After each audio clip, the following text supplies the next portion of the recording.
Hey YouTube, this is Eddie from the Vanguard Critic. Redoing a video that I uploaded earlier.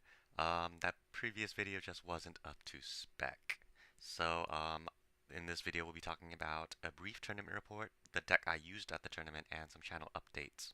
I was able to track down a microphone, so hopefully the audio will be a lot better in this video. But unfortunately the video is still going to be as craptastic as ever. Anyways, on to the video. I took this deck with me to locals last Friday, and I got second place with it. This is my Kagero deck, my Lawkeeper Kagero deck, and I basically went 4-2, getting second place out of around 20 competitors. Our locals are formatted as best of one double elimination, kind of similar to how Bushiroad does it at their larger scale events. Round one, I was up against another Kagero deck. I believe it was a Lawkeeper deck. And nothing too special about that game. I won that one pretty easily. Round two, I was up against a Garmor Gold Paladin deck, and I was basically able to win by out-resourcing him, keeping him from having three columns that he could attack with, limiting him to basically his Vanguard and one other column pretty much all throughout the game. And game three, I was up against a Spectral Duke Gold Paladin build. Um, this game went pretty down to the wire. My opponent was basically able to ride the grade 1 Vortimer, the grade 2 Vortimer. Unfortunately for him, he missed his Spectral Duke ride, but he was able to ride Blonde Azel. The first time he limit broke with Azel, he was able to top deck uh, Lop Ear Shooter, which allowed him to basically go from a 4 card field to a 6 card field and swing at me for perfectly good numbers. And the second time he limit broke with Azel, he was able to top deck a Dindrain, and he was able to draw an extra card with that, which was pretty ridiculous. The only reason why I think he lost that game was because he drew way too many grade 3s, and he didn't have the perfect cards in his hand to ditch them all. And I was basically able to just push with my columns, with my ridiculously high numbered columns that Lawkeeper Kagero is known for. And yeah, won that game pretty narrowly. Next up in round four, I played a Stern Black Kluger deck, and that was actually the first time ever that I played that type of Nova Grappler deck. And this game was pretty close too. My opponent was able to get his ride chain off perfectly. The only reason why I won, I think, was because I had a slight trigger advantage and I had Lawkeeper and Dual Axe swinging for 23 and 21k respectively on his 11k Vanguard. And then on to the final rounds. Because I was undefeated up to this point, I was basically allowed two losses before I was eliminated from the tournament. And I was paired up against a Garmor Pelennor Gold Paladin deck. And both games, my opponent just pulled so many triggers. So many triggers. And he was able to superior ride Pelennor unbelievably once each game. And I was at 4 damage both times he superior rode Pelennor. So I was forced to guard every single attack from his Vanguard. And yeah, I basically lost that game or because my opponent just pulled so many triggers. And the Pelennor thing definitely pushed the tides in his advantage. And that's kind of why I both love and hate Cardfight Vanguard. Just triggers. Well, on to the deck. I run one Conroe. There is no reason why you shouldn't be running Conroe if you're playing Kagero, unless you're running Amber Dragons. 4 Dragonic Lawkeeper. I run 4 for consistency. He's the ace of your deck, so you want to ride him um, over anything else. If you don't ride Lawkeeper, your Vanguard isn't going to be threatening at all. Next, I run 2 Dual Axe. Only 2 because I only want to run 2 and I only have 2. But he complements very well with Lawkeeper if Lawkeeper is your Vanguard. Um, I never ever want to ride Dual Axe, but he makes an amazing rear guard. After a limit break, he swings for 13k by himself. He can swing for 20k and 21k with a Gojo and Bar behind him. So he's a pretty good rear guard, but a horrible Vanguard. So 2 because I never want to ride him, but I still want to draw him in the late game. Next up, I run 2 Dragonic Executioner. Not many people want to run Executioner anymore. Most people prefer to run maybe 4 or 3 Dual Axe Arc Dragons instead. I prefer Executioner because 20k is still a perfectly good number in this pre-cross ride format. A lot of Vanguards you'll encounter are going to be only 10k. The only decks you have to worry about with 11k Vanguards are Tsukuyomi, Narukami, Nova Grapplers, Spectral Duke Gold Paladins, just to name a few. Um, Executioner is my backup Vanguard if I don't draw into Lawkeeper before my grade 3 ride. Um, and yeah, it's a pretty good card. If I do ride Lawkeeper and I don't have 4 damage yet, Dragonic Executioner allows me to push my opponent up to 4 damage as quickly as possible, which is exactly how or exactly where I want to keep my opponent. 4 or 5 damage, that's where this deck really shines.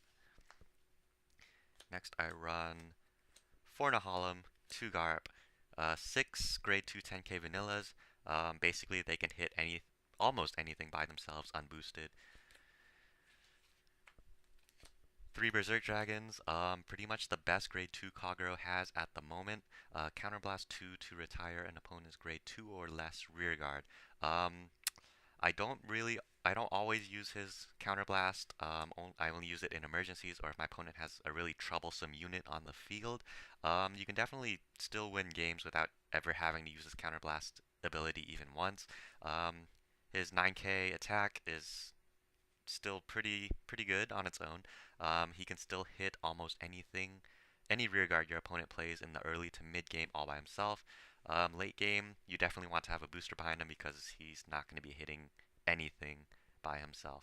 But yeah, he's definitely, well, I feel like he's the only advantage engine Kagero has at the moment. Well, Lawkeeper Kagero, anyways, because he is the only way to minus your opponent for sure. Lawkeeper can or has the potential to do that, but it's not always going to pull through if your opponent doesn't have a full field. Berserk Dragon lets you minus your opponent every single time. Lastly, for grade 2s, I run 2 Tages.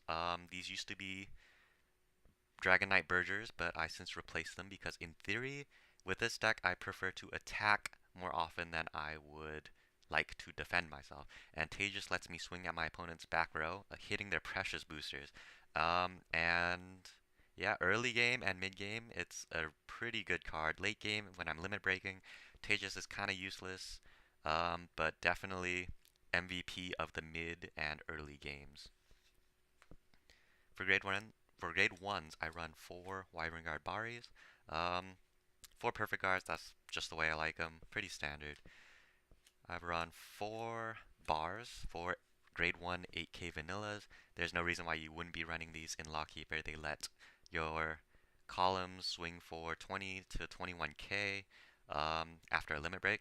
So yeah, good card, good card. I run only 1 Lizard Soldier Raupia. He serves as my 5th bar that I can search out with Conroe. Um, Early game, he combos very well with Wyvern Strike Tejas, because your opponent most likely won't have more than 2 rear guards at that time. So if they had moved their starting Vanguard behind their Vanguard, or if they placed a really troublesome booster there that early on in the game, Tejas and Raupia can pretty much swing at their back row and take it out unless my opponent really wants to block for 15k minimum. Yeah, Tejas and Raupia make a pretty good combo. Raupia lets Lawkeeper hit for 23k, which is pretty good in the cross ride format, not so great this format, but he's basically just my 5th bar. He's one of those cards where you don't really need to use him. You can still get by perfectly fine with the rest of your grade 1 lineup, but he makes the deck just a little bit better in my opinion. Next up, 3 Dragon Monk Gojos.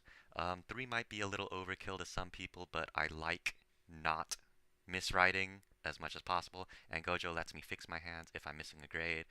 He's my ideal ride if I'm going first. Just ride him, tap him because you can't attack, discard a card, try to search for your missing grade. Yeah, definitely the MVP of this deck, I feel. Only 2 Kimnaras. I wish I could run more. It's my favorite grade 1 in the deck, actually. But the grade 1 lineup is pretty tight. Um, You can place Kimnara behind pretty much anything, and it won't screw up your magic numbers because you can just counterblast one whenever you feel like it, move him into the soul, and free up that spot that it was once taking. What I like to do sometimes is I like to play him in the front line, boosted by something, just to help rush my opponent down. And if my opponent attacks the Kimnara in the front row, that's fine. You just became a 5k shield or a 10k shield even. And yeah, Kimnara, such a good card. Takes out your opponent's 8k boosters or their Vanguard specific boosters that would normally be letting them swing for 20 to 21k. Yeah, my favorite grade 1 in the deck. Onto the triggers. I run 8 critical triggers. 8 because I like to rush my opponent down to 5 damage as soon as possible. That's when Lawkeeper really shines. If you have Lawkeeper and a dual axe or executioner column, or better yet, Lawkeeper and 2 of the aforementioned cards, your opponent will have to guard every single attack that comes their way because they're at 5 damage, and that means at least 5 to 6 cards out of their hand every single turn, and that racks up really fast. So yeah, 8 crits. I run 4 draw triggers. I like draw triggers just because Kagero doesn't really have a way to give advantage to the player. They have a way to minus the opponent, but I feel like giving yourself advantage is really valuable in this game too. I run Gatling Claw over Monica just for his ability. I hate how he's only a 4k booster, but I guess that's fine in this deck since behind Lawkeeper, Dual Axe, or Executioner, you're still swinging for 16k to 17k, which still hits a lot of the cards in this format.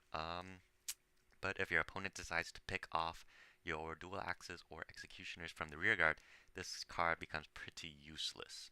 Um, the skill is really valuable early game if you're up against clans like Kagero and Gold Paladins, because Conro and not Lop-Ear Shooter, Spring Breeze Messenger are really good starting vanguards. They give your opponent a lot of momentum, so if you're able to snipe them out with Gatling Claw early game, turn 1 or turn 2 even, that gives you a lot of momentum because your opponent might not have enough boosters to swing at your vanguard for very high numbers. I run 4 Gatling Claws just to increase the chance of drawing him in my opening hand after my mulligan, because he's really only live turn 1 and turn 2. After that, he just becomes pretty much a normal draw trigger with subpar power. So 4 Gatling Claw Dragons. And lastly, 4 heals. I feel like there's no reason not to be running 4 heals. Um, yeah, they're a really good trigger, really annoying for the opponent if you can get them off multiple times a game. And yeah, that is my Lawkeeper Kagero deck. 8 grade 3s, 11 grade 2s, 16 triggers, 8 crit, 4 draw, 4 heal, and Conro as your starting Vanguard. And lastly, I want to talk about some of the changes that we'll be doing to the channel. We got permission from the card shop owner, from our locals, to record some of the games as long as both players who were recording consent to us recording their game. So look forward to that. We'll probably be getting that to you guys next week sometime. Um, so if that's something you guys would like to see, be sure to subscribe to our channel to be alerted immediately after we upload those videos. And this is Eddie from the Vanguard Critic, and I am signing out. Thank you everyone for watching. Bye.